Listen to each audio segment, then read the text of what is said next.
Si j'avais su que je me serais mariée avec cette personne-là au final, j'aurais tout fait pareil en fait.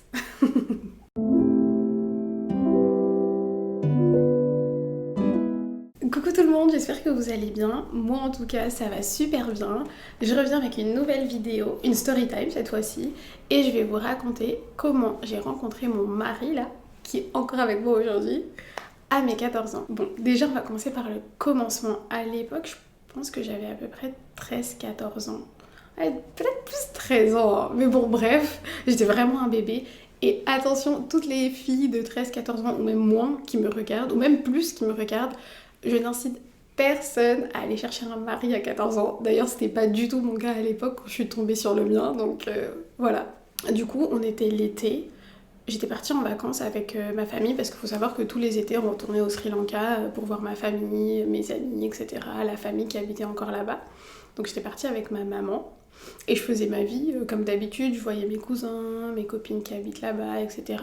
En fait, le Sri Lanka, c'est un peu comme une maison de campagne pour les Français qui habitent ici, ou pour ceux qui ont une maison de campagne ici. Bah nous, notre maison de campagne, c'est au bled. Faut savoir que je suis chrétienne et que mes parents, ils rigolaient pas du tout avec la messe du dimanche. C'est-à-dire que ce soit pendant les vacances, que ce soit pas les vacances, qu'on soit au Sri Lanka, en France, au Maroc, en Égypte ou je ne sais où, la messe du dimanche, c'est sacré et ils ont raison d'ailleurs. Du coup, on allait aussi à l'église quand on était au Sri Lanka chaque dimanche. Dans la ville où on habite, il y a une grande église et au Sri Lanka, souvent les églises, enfin les écoles, elles sont rattachées aux églises, c'est-à-dire que il y a toujours un enseignement religieux en général dans les écoles, que ce soit bouddhiste, chrétiens, cathos, etc. Enfin, il y a toujours un enseignement religieux. Donc, dans notre église, il y a une école qui était rattachée, une école de garçons et une école de filles.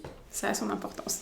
Donc, du coup, c'était un dimanche, on était partis à l'église écouter la messe, et en fait, c'est une très grande église, et il y a une allée, il faut passer par une allée quand tu rentres, en fait. C'est comme s'il y avait un parc, en fait, devant l'église. Pour accéder à l'église, il faut passer par une grande allée. Et dans cette grande allée, en général, il y a les élèves. Donc on doit passer devant, en fait, devant les écoliers. Donc de ce côté, il y avait les filles, de ce côté, il y avait les garçons, je pense. En tout cas, on passe du côté où il y a les garçons. Bon, on s'en fiche, on passe juste pour aller retrouver notre place. Et dans la foule de garçons, je croise le regard d'un mec et je le trouve trop beau. J'avoue, je crush sur lui, j'ai honte. Je sais pas pourquoi. Je sais pas pourquoi je suis gênée alors que... Voilà, c'est pas grand chose, mais je le trouve trop beau. Vous voyez le genre de crush que tu vois dans la rue, tu sais que vous allez jamais vous revoir, mais tu crushes sur lui. Genre ça va être le personnage principal de tes rêves de gamine, tu vois ou pas. Bah voilà, c'est exactement ça. Donc bref, on passe, j'écoute la messe, voilà. Je reviens et en fait au retour, je sais pas si on se voit. En tout cas, je sais que, j'avoue, je l'ai cherché du regard parce que, voilà, je voulais le revoir avant de partir parce que ça se trouve, j'allais jamais le revoir. Et donc voilà, la messe est finie, je rentre chez moi, je continue à faire ma vie et tout. Je vais pas dire que je pensais pas à lui de temps en temps parce que j'avais quand même eu un coup de foudre quoi. À mes 13-14 ans, vous savez ce que c'est. Tu sais ce que c'est quand t'as un crush, quand t'as le coup de foudre, c'est bon, c'est l'amour de ta vie alors que tu l'as juste croisé du regard. Mais je continue de faire ma vie avec mes copines, mes cousins, etc. Et arrive le prochain dimanche, forcément. Vraiment, j'incite personne à aller chercher l'amour dans l'église ou à l'église. L'église, c'est fait pour prier. Et j'allais à l'église pour prier. Mais je vais pas mentir, je me disais que j'allais peut-être le revoir, je vais pas mentir. Et donc, arrive le prochain dimanche. Et forcément, je le recherche du regard. En fait, je le revois. Et donc là, je sais que ça y est, je vais le revoir tous les dimanches. Et je sais que lui, il me cherche aussi. Donc bref. Donc on se croise, c'est juste ça en fait, mais ça te fait toute ta semaine, tu sais, de voir cette personne 2 secondes de la croiser, ça te fait toute ta semaine. Donc voilà, chaque dimanche on se voit. Mais le problème dans tout ça, c'est que moi, je savais qu'un jour j'allais rentrer, que le petit rendez-vous, le petit crush du dimanche, il allait se terminer dans pas longtemps. Lui, il le savait pas, mais je me demande ce qu'il pensait, parce qu'en fait au Sri Lanka, tous les enfants ils sont en uniforme parce que tout le monde va à l'école. Et moi, il voyait bien que j'étais une enfant et que j'avais pas d'uniforme. Je sais pas ce qu'il se disait, que j'allais pas à l'école. Je devrais lui demander, tiens. Mais bon. Donc je savais que ça allait s'arrêter un jour. Donc vient le dernier dimanche En gros, ça veut dire que j'allais rentrer le lendemain ou en gros dans la semaine suivante. Donc je sais que c'est le dernier jour, je sais que... Moi je sais, lui il le sait pas, lui il me regarde, il se dit on va se revoir le dimanche prochain et un jour on finira par se parler peut-être, tu vois. Ben voilà, je le vois une dernière fois et bah ça s'arrête là. J'avoue, je suis dégoûtée. Quand je dois rentrer en France, je suis dégoûtée alors que il s'est rien passé. On s'est juste vu 4 ou 5 fois dans le mois. Mais je suis dégoûtée.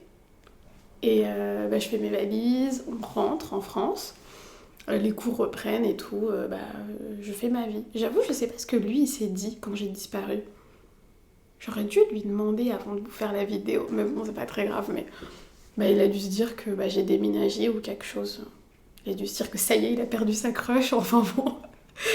Et du coup, bah voilà, je rentre, je fais ma vie en France, je retourne en cours, etc. Mais de temps en temps, quand même, je me rappelle un peu de lui parce que j'ai vraiment eu le coup de foudre. Donc de temps en temps, je pense à lui, mais bon, voilà, c'est passé.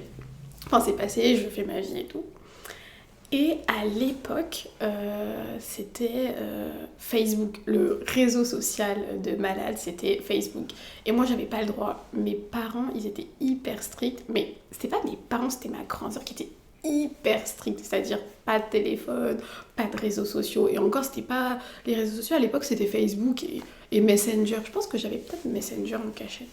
Du coup, oui, je me rappelle qu'en décembre, je m'étais fait un Facebook en cachette chez une copine, parce que déjà, j'avais pas d'accès aux ordi à la maison, hein, c'était impossible.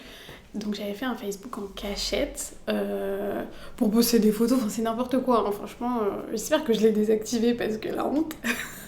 Mais voilà, donc je postais mes petites photos, voilà, j'avais mes amis d'ici et j'avais aussi mes amis du Sri Lanka. Ça a son importance. Les jours passent et en fait c'était bientôt mon anniversaire en janvier. En fait le jour de mon anniversaire, tout le monde te souhaite sur Facebook. À l'époque quand tu souhaitais l'anniversaire à quelqu'un, en fait tu le souhaitais, je pense que tu le mettais dans ton statut. En fait tu taguais la personne dans ton statut et tu mettais joyeux anniversaire, enfin ton petit message d'anniversaire quoi. Et donc, mais tout le monde avait fait ça, mes amis d'ici, etc. Et mes copines du Sri Lanka aussi, une copine en particulier, elle m'avait tagué le jour de mon anniversaire sur son mur et elle avait mis Happy Birthday à Imali, voilà. Et en fait, ce qui est important ici, c'est que ma copine là, qui m'a tagué sur son mur, elle va à l'école catholique dont je vous ai parlé au début, c'est-à-dire l'école catholique de l'église. Et en fait, ma copine, elle avait forcément des copines dans son école et une de ses amies, c'était la sœur du mec sur qui j'avais crushé. Bon bref, du coup, tout ça faisait qu'ils étaient amis sur Facebook. Même s'ils se connaissaient pas, ils étaient amis sur Facebook. Et donc, Chacha c'est mon copain. Enfin, c'est mon mari plutôt, qu'est-ce que je raconte? C'est bon, je suis retournée en enfance là. Donc il voit dans son fil d'actualité une fille qui a tagué quelqu'un. Et en fait, à l'époque, quand tu taguais, tu voyais la la photo de profil en petit de la personne qui avait été taguée. Et là, il voit la photo et il tilte que c'est moi, il me reconnaît. Et du coup, il clique sur le profil. Et bon, en gros, il tombe in love. Bon, voilà, il était déjà in love, mais là... non, vraiment, sérieusement. Mon mari me dit que même aujourd'hui, la photo en question, si je la retrouve... C'est la honte. Si je la retrouve, je vous la mettrai peut-être. Peut-être, si je l'assume. En plus, c'était une photo de mon anniversaire où je faisais genre et tout. Bref, il voit que c'est moi, il voit que c'est la fille qui avait disparu pendant tout ce temps. Et on n'était pas amis, donc il me rajoute sur Facebook et il m'envoie un message genre joyeux anniversaire et tout. Genre, il pouvait pas direct me dire oui, je suis in love de toi, c'est toi que j'ai vu à l'église et tout. Genre, il m'a juste envoyé joyeux anniversaire. Et donc, je pense que c'est le lendemain, parce que moi, j'avais pas tout le temps accès à Facebook parce que c'était en cachette. D'ailleurs, je m'étais fait cramer mon Facebook après, mais bon.